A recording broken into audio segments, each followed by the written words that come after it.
শহরে ফের দুর্ঘটনার বলি, ট্রাকের ধাক্কায় প্রাণ গেল স্কুটার চালকের।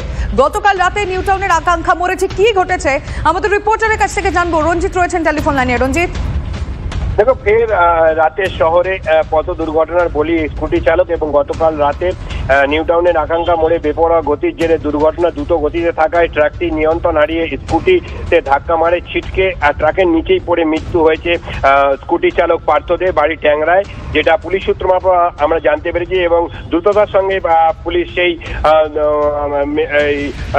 দেহটিকে নিয়ে বিধাননগর মহকুমা হাসপাতালে নিয়ে যায়, সেখানে মৃত বলে ঘোষণা করে। এবং রাতের শহরে বেপরোয়া গতি রোধে ব্যর্থ পুলিশ প্রশাসন, তার কারণেই দুর্ঘটনা। এবং রাস্তায় একাধিক স্পিডোমিটার বসালেও কিন্তু যানবাহন নিয়ন্ত্রণ করা সম্ভব হচ্ছে না। সেই কারণেই দ্রুত গতির নিয়ন্ত্রণ হারিয়েই ট্রাকটি ধাক্কা মারে স্কুটিতে এবং স্কুটি চালকের মৃত্যু হয়েছে। কেন বারবার ঘটছে এই প্রশ্ন তো উঠবে। রঞ্জিত, তুমি নজর রাখো, কারণ শুধু তো এই একটা ঘটনা নয়, একটার পর একটা ঘটনা। সেই ছবিগুলো আমরা এই মুহূর্তে আমাদের দর্শকদেরকে দেখাচ্ছি। 21 তারিখের ঘটনা দেখাচ্ছি আমরা, কি হয়েছিল যাদবপুরে দুর্ঘটনা ভুলিনি, তারপরে বাঁশদ্রোণী, সল্টলেক, বেহালা, একটার পর একটা গতির বলি আমরা দেখতে পাচ্ছি। আমাদের শহর কলকাতায় কেন গতি নিয়ন্ত্রণে থাকছে না, এই প্রশ্ন তো উঠবেই।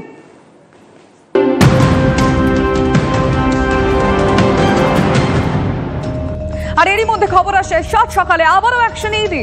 ভুয়ো কল সেন্টারের আড়ালে কোটি কোটি টাকা প্রতারণার অভিযোগ। কলকাতা, হাওড়া, সল্টলেক, বাগুইআটি সহ 6 জায়গায় আনা। কেন্দ্রীয় বাহিনীর ঘেরাটোপে চলছে তল্লাশি।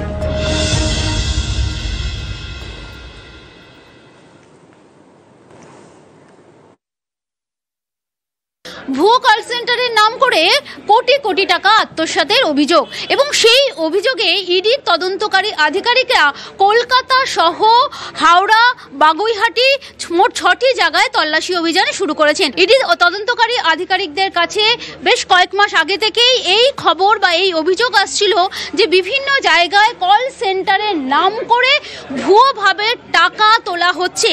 তারপরেই বিভিন্ন জায়গাতে তল্লাশি অভিযান শুরু করেন ইডির তদন্তকারী আধিকারিকরা।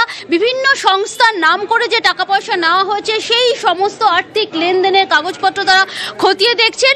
এই যে লেনদেন করা হয়েছে বা ভুয়ো সংস্থার নাম করে, কল সেন্টারের নাম করে যে টাকা তোলার অভিযোগ করা হয়েছে, এর সাথে আর কারা কারা যুক্ত রয়েছে, এর পেছনে বড় কোনো চক্র রয়েছে কিনা, বা এই যে আর্থিক দুর্নীতি, এই আর্থিক দুর্নীতিতে কত টাকার লেনদেন হয়েছে, সব মিলিয়ে তদন্ত শুরু করেছেন ইডি তদন্তকারী আধিকারিকেরা। ক্যামেরায় মাখন পাত্রের সঙ্গে সোমা দাস, ডোমজুর, হাওড়া।